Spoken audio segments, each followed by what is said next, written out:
Une école à Assadabad, dans le nord-est de l'Afghanistan. Des femmes et leurs enfants principalement, parfois très jeunes. C'est ici qu'ils ont trouvé refuge depuis plusieurs jours déjà, avant même la chute de 4 capitales provinciales aux mains des talibans. Mais s'ils ont échoué ici, dans la province de Kunar, frontalière du Pakistan, c'est pour les mêmes raisons. Échapper aux insurgés. Les talibans sont arrivés au village et ils ont commencé à se battre. Mes animaux ont disparu, il y a eu des tirs. Une de mes filles âgée de 7 ans est sortie pendant ces combats et elle a disparu. Je ne sais pas si elle est vivante ou morte. Les talibans tiraient des coups de feu à côté de notre maison.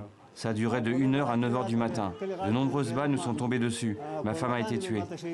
Tous ici ont vécu des événements traumatiques. Environ 9000 familles ont été déplacées des districts de Ghaziabad et de Nari jusqu'à présent. Plus de 5000 d'entre elles ont trouvé refuge dans différents districts de Kunar, y compris dans la capitale, Assadabad. 300 km plus loin à vol d'oiseau, la capitale afghane.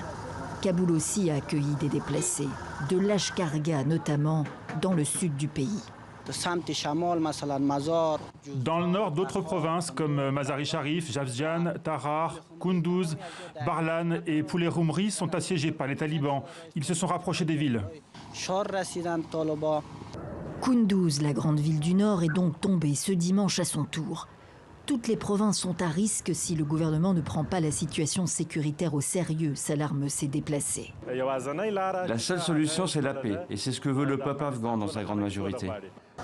Mais comment arrêter les fusions de sang? Faut-il négocier avec les talibans? Personne ne se hasarde ouvertement sur ce sujet.